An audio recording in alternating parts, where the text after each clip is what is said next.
आज आपण तुमचा जो काही नवा चॅप्टर आहे ज्याचं नाव आहे एन्व्हायरमेंटल मॅनेजमेंट, तर त्या एन्व्हायरमेंटल मॅनेजमेंटचा तिसरा पार्ट पाहतो. यापूर्वीच्या दोन पार्ट्स मध्ये आपण बऱ्याचशा गोष्टी शिकलेल्या की कशा पद्धतीने एन्व्हायरमेंट बॅलन्सिंग होतं किंवा ते बॅलन्सिंग करण्यासाठी आपल्याला काय काय प्रयत्न करायला हवेत, अशा बऱ्याचशा गोष्टींची माहिती आपण दुसऱ्या पार्ट पर्यंत पाहिली होती.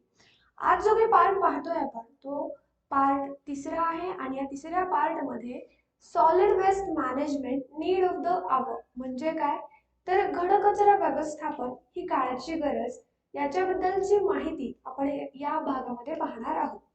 आता बघा, आपल्या घरामध्ये बऱ्याचसा कचरा निर्माण होतो. तो जो काही कचरा आहे मग आपण काय करतो, एकतर त्याला आपल्या कॉलोनियल डस्टबिन मध्ये नेऊन टाकतो किंवा मग जे काही कचऱ्याची गाडी येते तर त्या कचऱ्याच्या गाडीमध्ये आपण टाकतो.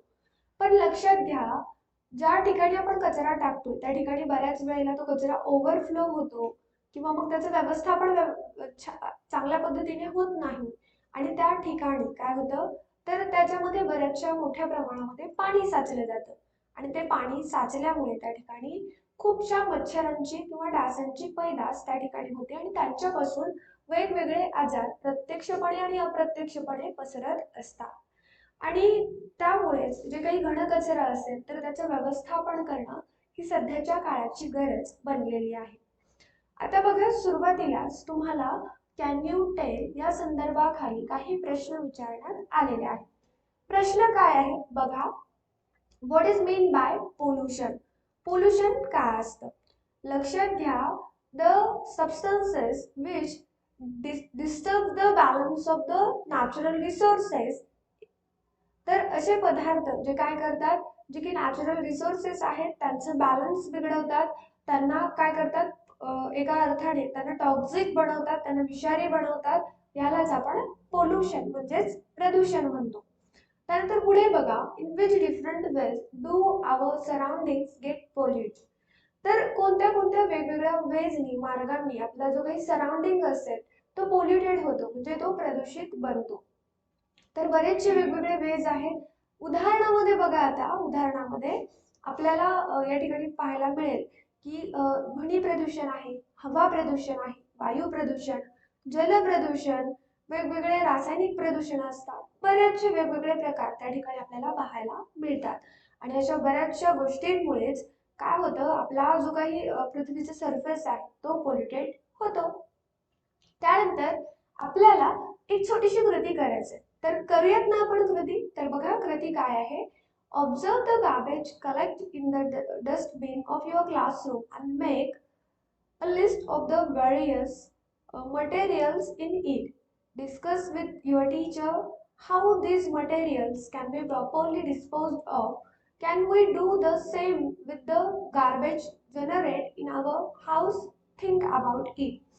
तुम्हाला तुमच्या क्लासरूमचा जो काही डस्टबिन असेल तर त्या डस्टबिन मध्ये ज्या ज्या काही वस्तू भेटतील तर त्या मटेरियल्सचं रियूज कशा पद्धतीने करता येईल याबद्दल किंवा त्याला प्रॉपरली कशा पद्धतीने डिस्पोज करता येईल याच्याबद्दलची माहिती तुम्हाला तुमच्या टीचर कडून मिळवायची किंवा त्यांच्यासोबत ती तुम्हाला डिस्कस करायची आहे. आणि हीच मेथड वापरून तुमच्या घरामध्ये असणारा जो काही कचरा आहे तर त्याचं सुद्धा तुम्ही डिस्पोजल करू शकता का, असाही प्रश्न या ठिकाणी तुम्हाला विचारण्यात आलेला आहे. तर तुमच्या लक्षात आलं असेल कोणते कोणते वेस्ट मटेरियल्स तुमच्या क्लासरूमच्या डस्टबिन मध्ये असतात.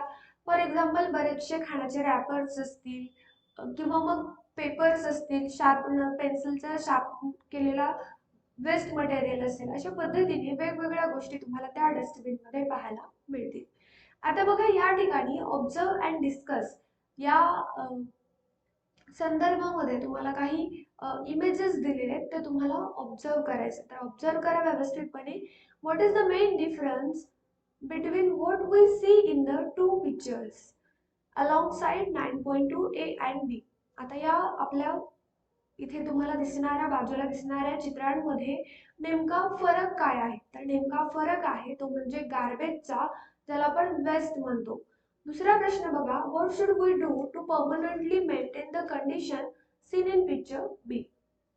तर या चित्र बी मध्ये दिसणारी जी काही कंडिशन आहे ती कंडिशन परमनंटली म्हणजे कायमची व्हावी यासाठी आपण काय करायला हवं. तर महत्त्वाची गोष्ट म्हणजे आपला देश आहे, आपलं गाव आहे, आपला जिल्हा आहे असं आपण म्हणतो. तर आपल्या ज्या काही गोष्टी असतात त्या आपल्याला अगदी साफ सुथरं स्वच्छ लागतात. मग देश पण आपलाच आहे, त्यामुळे प्रत्येकाने जी काही स्वच्छता असेल ती राखण्याचा प्रयत्न करावा.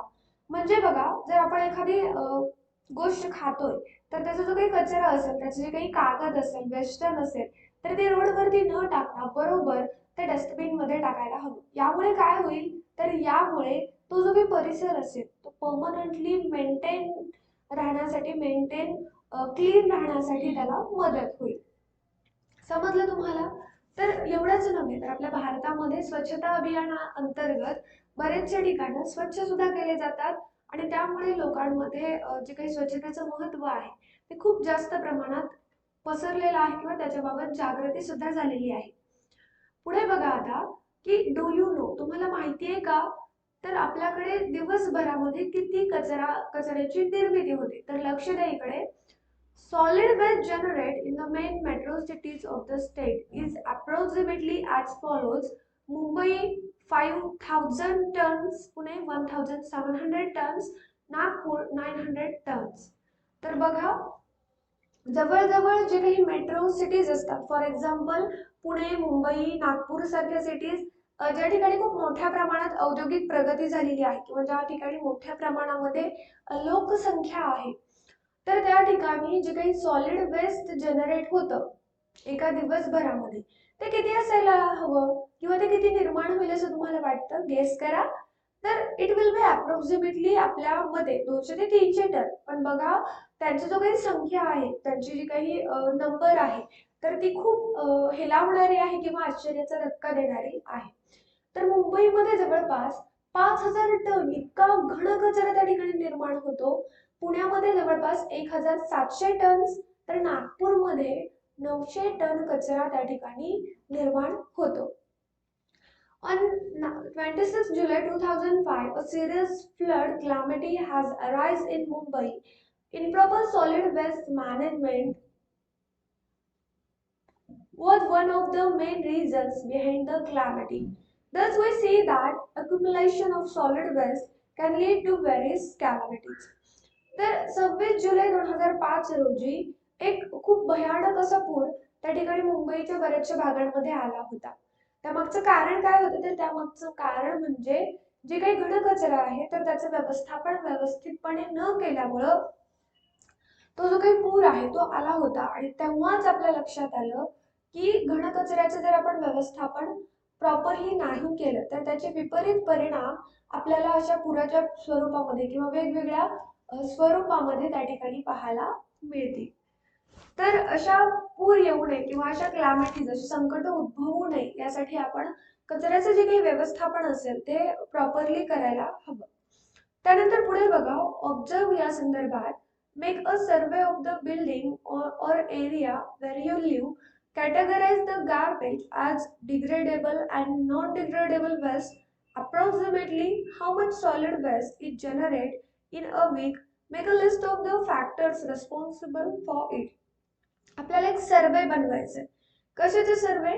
की आपल्या भाग, आपण ज्या भागामध्ये राहतो त्या बिल्डिंग मध्ये किती प्रमाणामध्ये कचरा निर्माण होतो आणि त्या कचऱ्याची कॅटेगरी करायची आपल्याला. म्हणजे सॉलिड वेस्ट वेगळा किंवा ड्राय वेस्ट, वेट वेस्ट अशा पद्धतीने आपल्याला त्याला काय करायचं? कॅटेगराईज करायचं. आणि अप्रॉक्सिमेटली एका दिवसातून किती कचरा किंवा एका आठवड्यातून किती कचरा जनरेट होतो हे याचे तुम्हाला रेकॉर्ड बनवायचे, याचे तुम्हाला नोंद करायचे. आणि यादी बनवत असताना तुम्हाला सर्व गोष्टींची दखल सुद्धा त्या ठिकाणी घ्यावी लागेल. समजलं तुम्हाला काय करायचंय? त्यानंतर बघा, आपल्याला लिस्ट बनवायची आणि त्याचं डिस्कशन सुद्धा करायचंय. तर इथे आपल्याला जो काही टेबल दिलेला आहे तो काळजीपूर्वक आपल्याला वाचायचा आहे, बघायचा आहे आणि तुमचं काय लक्षात आलं हेही तुम्हाला या ठिकाणी सांगायचं आहे. तर बघा, क्लासिफिकेशन मध्ये डोमेस्टिक वेस्ट म्हणजे घरगुती कचरा, तर त्याच्यामध्ये काय काय येतं? वेस्ट फूड, पेपर असेल, प्लास्टिक पेपर, प्लास्टिकच्या पिशव्या, व्हेजिटेबलचे वेस्ट, फ्रूट स्किन, फळांच्या साली, glass and sheet metal articles etcetera असं सर्व साहित्य या डोमेस्टिक वेस्ट मध्ये येतं. त्यानंतर इंडस्ट्रियल वेस्टचा जर आपण विचार केला तर त्या ठिकाणी chemicals, pigment, sludge, ash, metals येतात. हझार्डस वेस्ट मध्ये म्हणजे ज्याला आपण काय म्हणतो घातक असे पदार्थ, chemical generate in various industries, radioactive materials, explosive infectious materials etcetera. Farm or garden waste याच्यामध्ये बघा की शेती किंवा जे काही वेगवेगळे बाग बगीचे असतात त्यांच्यामधून सुद्धा कचऱ्याची निर्मिती होते. मग ती कचऱ्याची निर्मिती कशा पद्धतीने होते बघा, किंवा त्याच्यामध्ये कोणत्या कोणत्या वस्तू आहेत. Leaves, flowers, branches of trees, crop residue like straw, animal urine and dung, pesticides, remnants of various chemicals and fertilizers.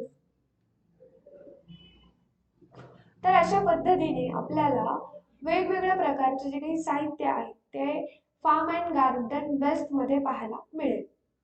त्यानंतर पुढे आहे इलेक्ट्रॉनिक वेस्ट. आता इलेक्ट्रॉनिक वेस्ट म्हणजे अर्थातच जे काही विद्युत उपकरणं असतात त्यांच्यापासून निर्माण होणारा कचरा.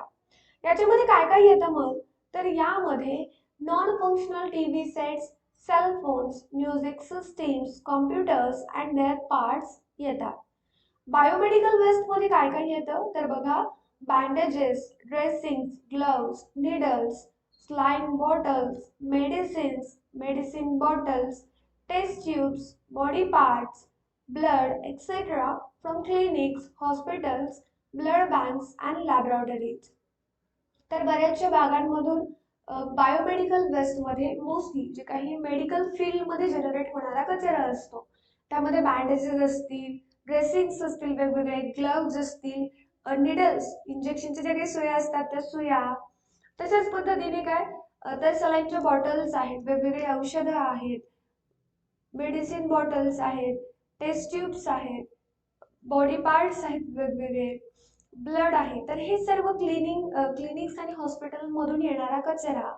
अर्बन वेस्ट म्हणजे ज्याला आपण शहरी भागातील कचरा म्हणतो, त्याच्यामध्ये काय येतं, waste generate through household industries and large commercial and industrial establishments, carry bags, glass, metal pieces and rods, threads, rubber, paper, cans from shops, vegetables and meat markets, construction waste, etc.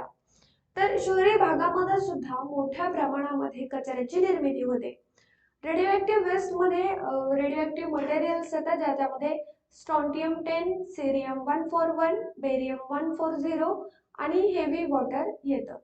आणि तशाच पद्धतीने atomic एनर्जीची काही प्लांट्सची, uranium माइन्सची, तर atomic research centre, nuclear weapons sites यामध्ये हे radioactive waste generate होतात. त्यानंतर आहे मायनिंग वेस्ट, ज्याला आपण खाणकामातून निर्माण होणारा कचरा असं म्हणतो. Remains of heavy metals like lead, arsenic, cadmium etcetera from mines. वेगवेगळ्या खाणींमधून निर्माण होणारे अवजड असे धातू, ज्यामध्ये शिस असेल, अर्सेनिक असेल, कॅडमियम सारखे धातू येतात. त्यानंतर पुढे बघा, थिंक अबाउट इट म्हणजे याच्याबद्दल विचार करा. Into which two categories can the waste materials in the list above be classified? आता जे काही वेस्ट मटेरियल्स होते ते कोणत्या दोन वेगवेगळ्या कॅटेगरीज मध्ये त्याचं आपण क्लासिफिकेशन करू शकतो. तर बघा याच्यामध्ये दोन प्रकारच्या कॅटेगरीज येतात. पहिली कॅटेगरी आहे दॅट इज बायोडिग्रेडेबल वेस्ट आणि दुसरी कॅटेगरी आहे non biodegradable waste. Biodegradable waste म्हणजे काय, तर असं वेस्ट जे काय होतं मायक्रोब्सद्वारे किंवा नॅचरली निसर्गाद्वारे ते काय केलं जातं, त्याची विल्हेवाट लावली जाते. आणि नॉन बायोडिग्रेडेबल वेस्ट मध्ये असे सबस्टन्सेस येतात की ज्यांना आपण नॅचरली किंवा आर्टिफिशियली सुद्धा त्याचे डिग्रेडेशन करणं, त्याचं व्यवस्थापन करणं हे थोडंसं कठीण जातं. तर बघा, this type of waste is easily degraded by microbes. It is mainly includes kitchen waste, spoiled food, fruits, vegetables, ash, soil, dung, parts of the plants, etc. This waste is mainly of organic type and is also called wet solid waste or wet garbage. If it is carefully decomposed, we can get compost and fuel of good quality from it. Such biofuel projects have been started in many cities. तर असा जो काही biodegradable waste असतो तो मायक्रोब्सद्वारे म्हणजे जे काही सूक्ष्मजीव असतात तर त्यांच्याद्वारे अगदी साध्या आणि सोप्या पद्धतीने काय केला जातो, तर त्याचं व्यवस्थापन केलं जातं. आणि याच्यामध्ये प्रामुख्याने किचन मधला वेस्ट असेल किंवा मग डंग असेल किंवा प्लांटचे वेगवेगळे पार्ट्स आहेत असंच वेस्ट येतं. आणि याच्यामध्ये मेनली बघा ऑर्गॅनिक टाईपचं वेस्ट येतं, त्यामुळे त्याला वेट सॉलिड वेस्ट ही म्हणलं जातं किंवा वेट गार्बेज सुद्धा म्हणलं जातं. आणि हे याच्यामध्ये जे काही डिकम्पोजिशन आहे ते खूप अगदी काळजीपूर्वक पद्धतीने करण्यात आलं तर त्यापासून आपल्याला खत मिळू शकतं, इंधन सुद्धा मिळू शकतं. आणि बऱ्याचशा शहरांमध्ये अशा या बायोडिग्रेडेबल वेस्टवर बायोफ्युल प्रोजेक्ट्स आहेत, ज्याद्वारे आपल्याला गॅस मिळते किंवा इव्हन इलेक्ट्रिसिटी सुद्धा मिळते. त्यानंतर पुढे बघा, non biodegradable waste. Non biodegradable waste म्हणजे काय बघा. The type of waste is not easily degraded because it requires a very long period of time and the use of various techniques. It includes plastic, metal, and other similar materials. This type of waste is also called dry solid waste or dry garbage. तर non biodegradable waste मध्ये प्रामुख्याने अशा पद्धतीचा कचरा येतो ज्याचं व्यवस्थापन आपण करू शकत नाही किंवा जे नष्ट करणं आपल्यासाठी इझी नाही, कारण त्याला डिग्रेड होण्यासाठी खूप वेळ लागतो, खूप कालावधी लागतो आणि बऱ्याचशा वेगवेगळ्या टेक्निक्सचा सुद्धा वापर त्या ठिकाणी आपल्याला करावा लागतो. याच्यामध्ये प्लास्टिक, मेटल्स किंवा त्याच्यासारखेच वेगवेगळे घटक येतात आणि यालाच आपण ड्राय सॉलिड वेस्ट और ड्राय गार्बेज म्हणतो.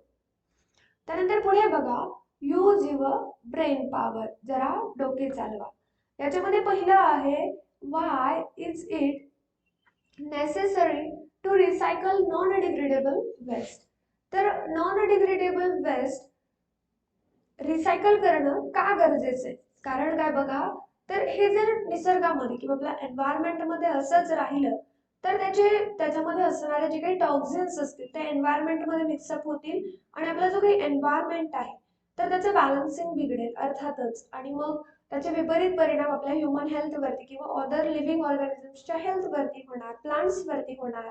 आणि म्हणूनच आपण काय काय केलं त्या ठिकाणी, तर जे काही नॉन डिग्रेडेबल वेस्ट आहे तर त्यांचं रिसायकलिंग करणं इतकं महत्वाचं आहे, इतकं गरजेचं आहे. सेकंड क्वेश्चन बघा, which materials are include in solid dry waste.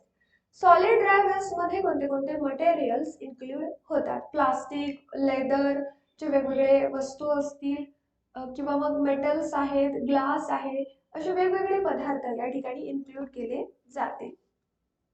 त्यानंतर पुढे बघा, make a list of various waste materials and articles in your area and prepare a chart as follows. तर तुमच्या परिसरामध्ये असणारी वेगवेगळ्या वस्तू घ्या कचऱ्यामधल्या आणि त्याचा एक अशा पद्धतीचा एक चार्ट बनवा. मटेरियल काय आहे, प्लास्टिकची बॉटल. डिग्रेडेबल आहे का, ऑर्गॅनिक आहे का, नाही. नॉन डिग्रेडेबल आहे का, तर हो. रिसायकलिंग करू शकतो का, यस. रियूज करू शकतो का, हो. टॉक्झिक आहे का, हो. त्यानंतर पुढे बघा, ग्लास. ओके, आता ग्लासचा जर आपण विचार केला तर तो डिग्रेडेबल आहे का, नाही. नॉन डिग्रेडेबल आहे का, तर यस. त्याला रिसायकल केलं जाऊ शकतं का, हो. त्याला रियूज केलं जाऊ शकतं का, यस. टॉक्झिक आहे का, तर हो. अशा पद्धतीने तुम्हाला वेगवेगळ्या गोष्टींची यादी त्या ठिकाणी बनवायची आहे. आता बघा, सुरुवात इथे या ठिकाणी तुम्हाला फाइंड आउट, शोध घ्या या संदर्भाखाली एक छोटासा प्रश्न विचारण्यात आलेला आहे. प्रश्न काय आहे, nowadays an electronic devices, the cell phone is very popular. From a mobile shop near your house, find out how they dispose of old and broken down cell phones. तर आता सध्या आपल्याकडे खूप क्रेज असतं ते वेगवेगळ्या इलेक्ट्रॉनिक गॅजेट्सचं आणि त्यातल्या त्यात मोबाईल्सचं तर फार असतं. म्हणजे बघा, एखाद्या ब्रँडने नवीन मोबाईल लॉन्च केला की मग आपल्याला तो हवा असतो किंवा तो पाहिजे असतो आणि मग जे काही जुने मोबाईल्स असतात ते आपण टाकून देतो.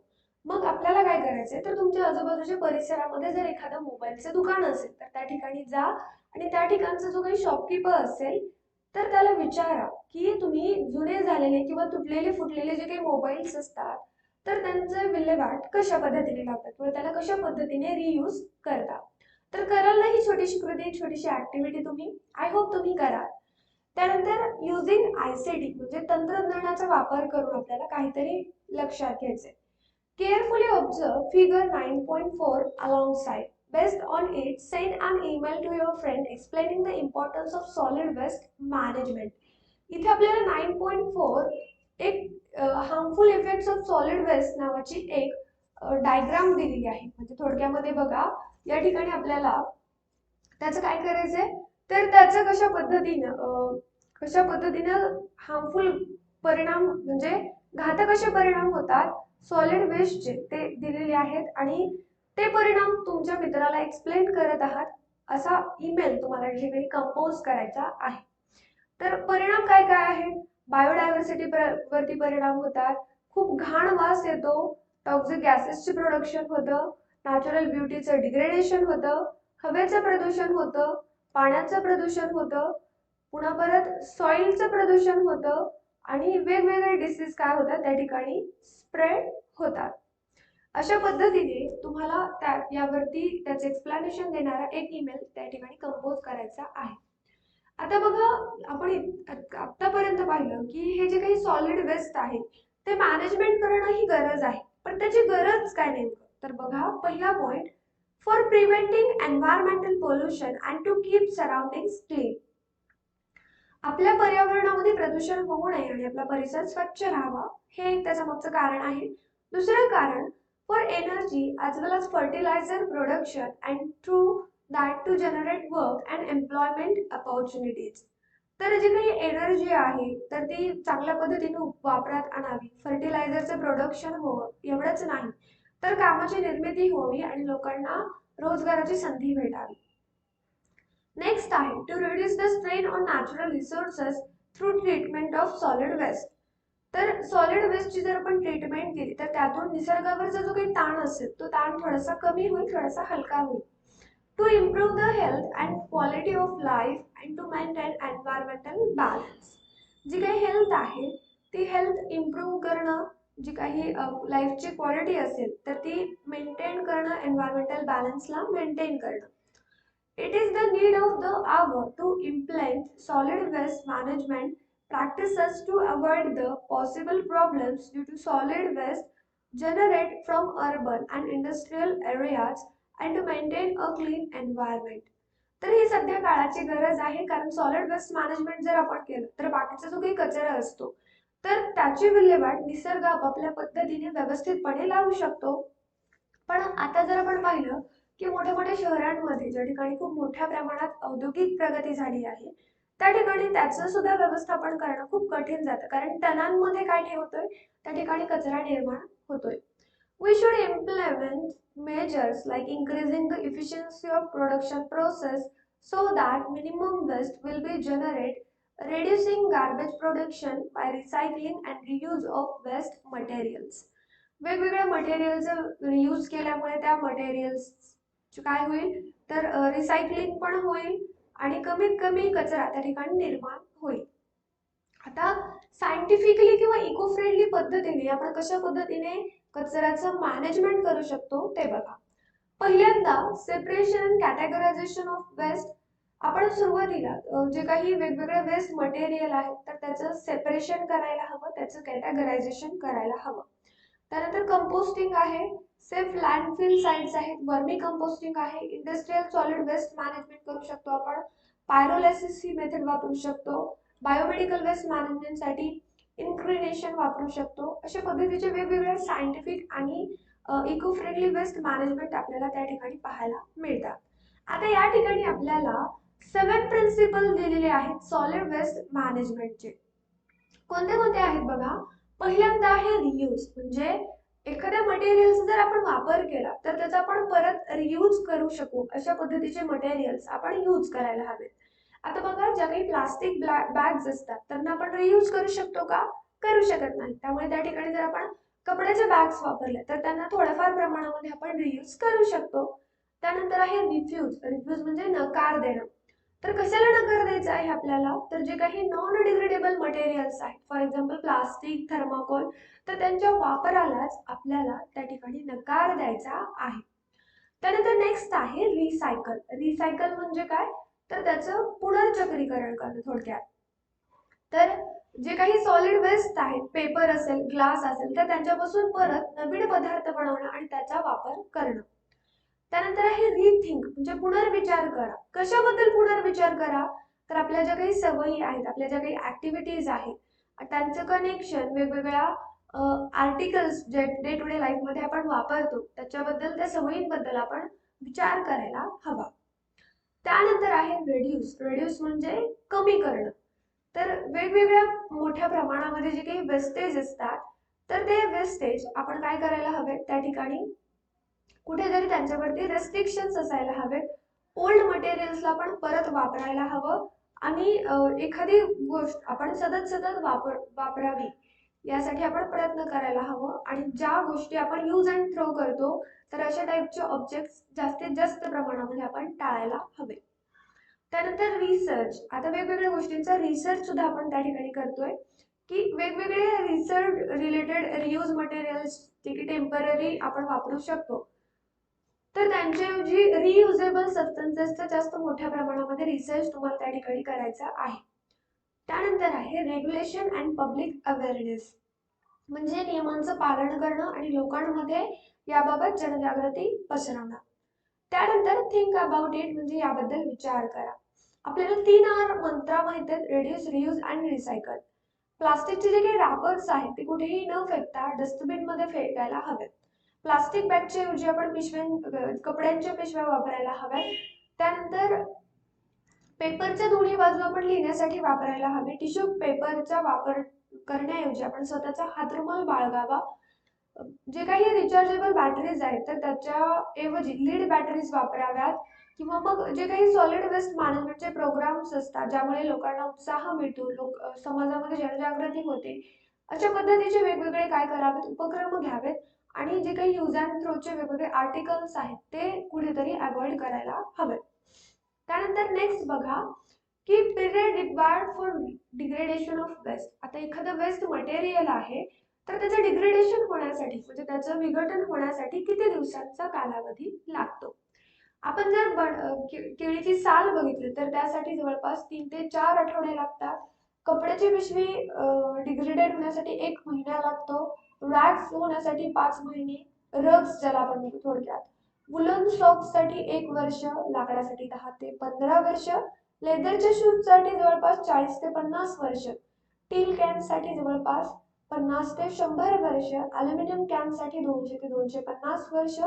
आणि काही प्लास्टिकच्या पिशव्यांसाठी 10 लाख वर्ष लागतं. तर थर्माकोल किंवा स्टायरोफोम कप याच्यासाठी तर जवळपास अमर्याद असा कालावधी लागतो. The time required for the degradation of solid waste generated around us is long. It seriously affects other environmental factors. What care will you take to avoid this? तर बघा या ठिकाणी वेगवेगळ्या प्रकारचं सॉलिड वेस्ट जनरेट होतं आपल्या अवतीभोवती आणि त्याला जर आपण अगदी सिरियसली जर त्याचं मॅनेजमेंट नाही करू शकलो आपण, तर त्याचे परिणाम खूप जास्त होतात. तर या ठिकाणी बघा 9.5B फिगर मध्ये आपल्याला स्पेसिफिक डस्टबिन दिलेले आहेत as per the waste type, आणि त्यामुळे इको फ्रेंडली वेस्ट मॅनेजमेंट आपण करू शकतो.